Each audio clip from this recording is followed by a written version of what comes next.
Gracias a este compás de alivio, Ramsés II pudo reanudar la contienda y atacar desesperadamente a los hititas durante las primeras horas de la tarde. Antes de ponerse el sol, apareció procedente del sur la tercera división del general Ptah y un cuerpo de reclutas egipcios que equilibraron la comprometida situación y lograron hacer retroceder a los hititas, que se refugiaron en Kadesh. El faraón se había salvado. Lo que creyera una victoria decisiva, fácil de alcanzar, se había trocado en una desesperada lucha por la vida, en que experimentó numerosas pérdidas, aunque también lo fueron las de los hititas. Asimismo, como es costumbre en todas las guerras, Ramsés pintó la batalla de Kadesh como una formidable victoria nacional, a la que se dedicó una epopeya literaria, el poema de Pentaur, consagrado a enaltecer las proezas militares del faraón. De hecho, el resultado de la batalla de Kadesh, año 1288 a.C., fue más favorable a los hititas que a los egipcios, que apenas pudieron conservar la Palestina meridional. Los hititas mantuvieron durante algunos años guarniciones en Galilea y según documentos propios, concluyeron un tratado con Egipto por el que Ramsés hubo de cederles la isla de Alasia, Chipre, país vasallo de los egipcios desde el reinado de Tutmosis III.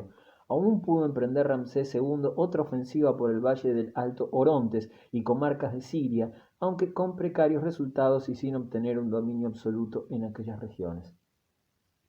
La cronología egipcia siempre está sujeta a controversias, pero la mayor parte de los egiptólogos están de acuerdo en que Ramsés II se reunió con sus antepasados en 1225 a.C. Su reinado comenzó probablemente en 1292 y por lo tanto duró 67 años.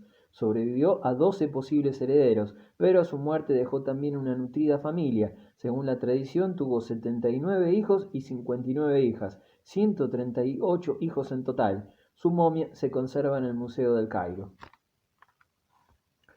El crepúsculo del Viejo Egipto. La piratería de los pueblos del mar. Hacia el año 1200 a.C., Ramsés III, que pertenecía a la dinastía 20, ascendió al trono. Su gobierno duró 33 años y recuerda mucho al de Ramsés II por la brillantez de sus ceremonias. En todo siguió el ejemplo de su gran homónimo, dio a sus hijos los mismos nombres que llevaban los hijos de Ramsés II y los invistió con las mismas funciones. Sin embargo, no pudo igualar a su modelo en el número de hijos.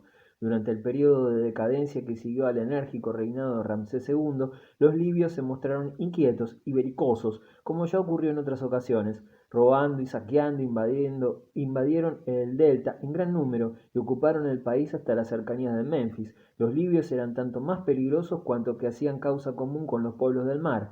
Así llamaban los egipcios a los habitantes de las islas y costas del Mediterráneo oriental. A fines de la 19 dinastía se había producido una serie de desplazamientos de pueblos guerreros, probablemente empujados por otros pueblos venidos del norte y del este. Los navíos de los pueblos del mar echaron anclas en las costas de Siria, conquistaron muy pronto toda la parte septentrional y de aquí avanzaron hasta las bocas del Nilo, instalándose en los territorios fértiles del delta. Ramsés les opuso su ejército y su flota. Los libios fueron vencidos, sus flotillas piratas cayeron una y otra vez en manos de los egipcios y finalmente las huestes invasoras fueron arrojadas del delta. Acto seguido, Ramsés III armó una flota poderosa al mismo tiempo que condujo personalmente sus ejércitos a Siria y la libertó de los extranjeros. Después volvió apresuradamente al delta para asistir a los combates que su flota libraba con los piratas. No se sabe con exactitud dónde tuvo lugar esta batalla. Debió ser cerca de la desembocadura oriental del Nilo, es decir, en Egipto. La primera batalla naval de la historia.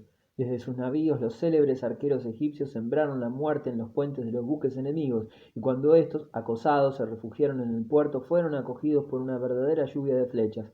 Otros arqueros, a las órdenes del mismo faraón, esperaban en línea apretada. Después, con el abordaje y la lucha cuerpo a cuerpo, se extendió el pánico entre los piratas y, aprovechando la confusión, los navíos egipcios bloquearon la entrada del puerto. La flota enemiga cayó en la emboscada, fue destruida y los supervivientes que pudieron alcanzar a nado la orilla fueron capturados por las tropas de Ramsés III.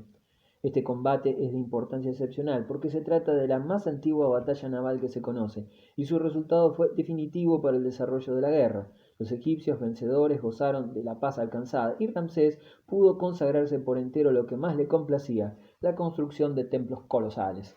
La potencia ofensiva de los egipcios parece que declinó después de la expedición de Ramsés III. A partir de este momento, los ejércitos egipcios no hicieron más que defenderse de quienes les atacaban.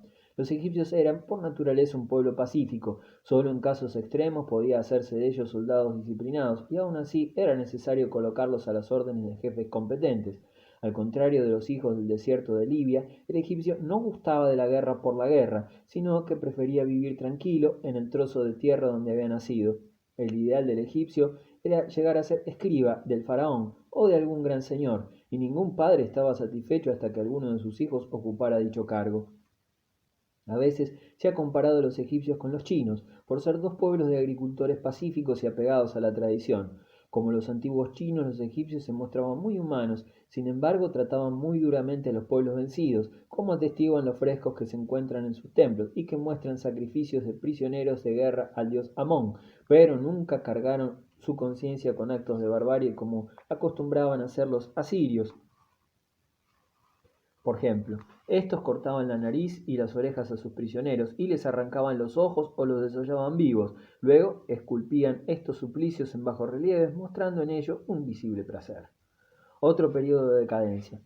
La muerte de Ramsés III señaló el comienzo de un periodo de decadencia, cuyas causas fueron numerosas. En el interior del país los sacerdotes eran una constante amenaza para el faraón, por la influencia que les daban sus enormes riquezas, en parte debidas a la largueza de los mismos faraones.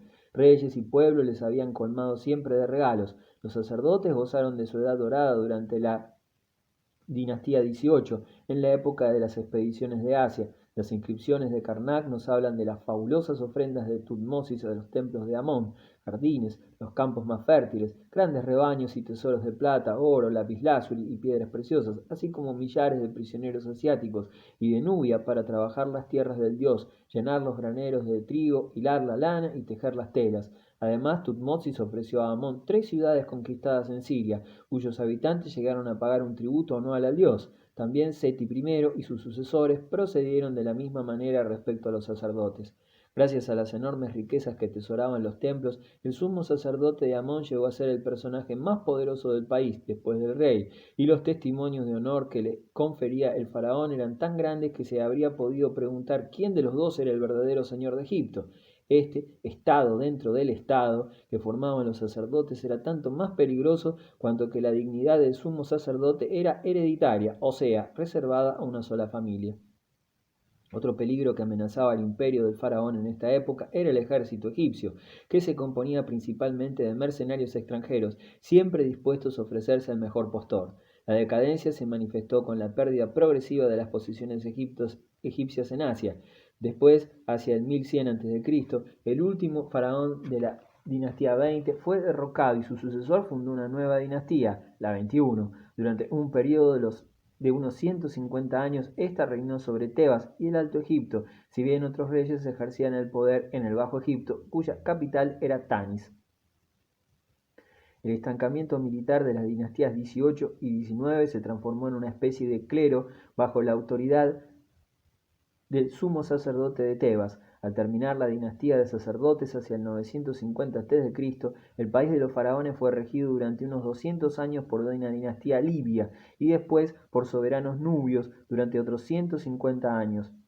Estos fueron vencidos algunas veces por los reyes asirios. Egipto había dejado de ser una nación, solo era un mosaico de minúsculos estados. En la siguiente generación de Ramsés II, los días del poderoso imperio hitita también estaban contados. Posiblemente sucumbió a los ataques de los pueblos del mar, que amenazaban al mismo tiempo a Egipto. El imperio hitita fue dividido en numerosos estados y su población desapareció en las montañas inaccesibles del Asia Menor tan repentinamente como apareció en la historia.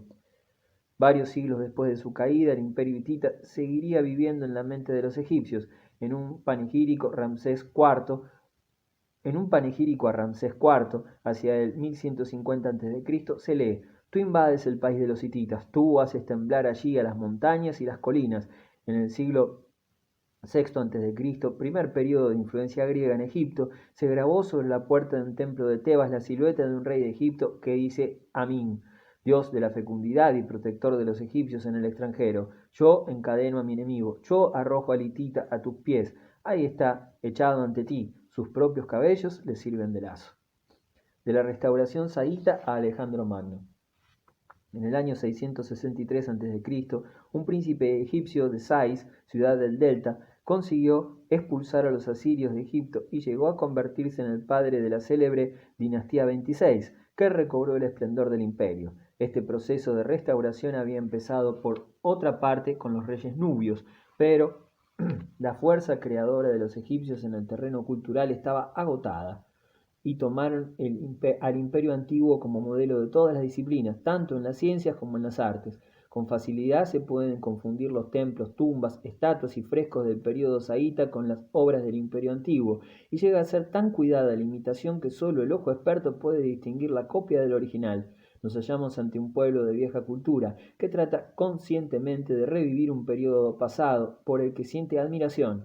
Este entusiasmo por la antigüedad más lejana puede compararse con el de los románticos respecto a la Edad Media. En lo que concierne a las relaciones exteriores, el período saíta se caracteriza por los contactos estrechísimos que estableció con otros países. El historiador griego Heródoto nos cuenta que el faraón Necao encargó a los marinos fenicios la empresa de un viaje de exploración alrededor del África.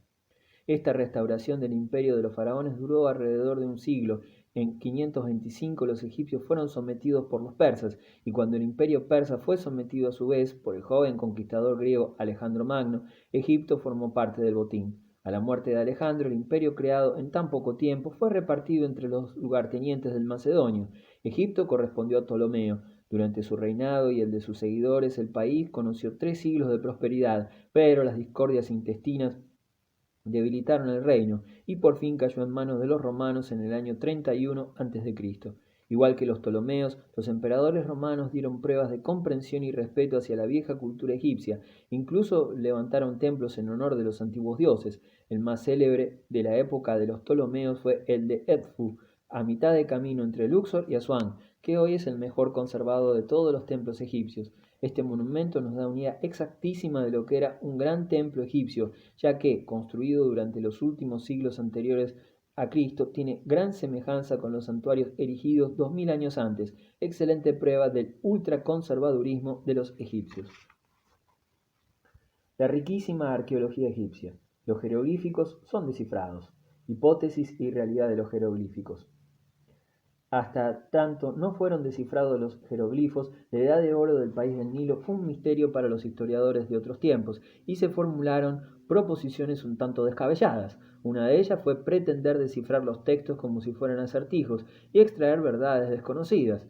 He aquí cómo un sabio jesuita del siglo XVII interpretaba un grupo de precisamente siete jeroglíficos. El creador de toda la fecundidad y de todo crecimiento es el dios Osiris, cuya fuerza vivificadora saca la santa Mofta del cielo hacia su imperio. Hoy sabemos que estos 7 jeroglifos componen la palabra autócrata, dueño absoluto, uno de los títulos de los emperadores romanos. Con semejantes bases filológicas se construyeron otras muchas hipótesis que fueron otras tantas conclusiones fantásticas. Por ejemplo, se creyó que existía estrecho parentesco entre los egipcios y los chinos. Estos habrían sido originarios de Egipto y su escritura procedía de la jeroglífica. Por eso se los habría podido descifrar con ayuda de los diccionarios chinos. Semejantes suposiciones se hicieron afirmar a Voltaire que los etimologistas establecen el parentesco entre las distintas lenguas sin preocuparse de las vocales ni de las consonantes. En la actualidad conocemos mejor el chino y los antiguos caracteres egipcios. La escritura de estos debió nacer como la de los demás pueblos y debió ser al principio figurativa. Como los niños, los pueblos han escrito primeramente con dibujos que expresaban sus pensamientos, y algunos de ellos, como por ejemplo los indios de América, jamás han superado esta etapa, pero los egipcios ya se mostraron mucho más avanzados en los textos más antiguos que conocemos. Todavía no se habían desembarazado por completo de la escritura ideográfica, es cierto, pero su escritura ya era en gran parte silábica y al mismo tiempo literal, es decir, que cada signo, cada jeroglifo representaba una sílaba o un sonido aislado.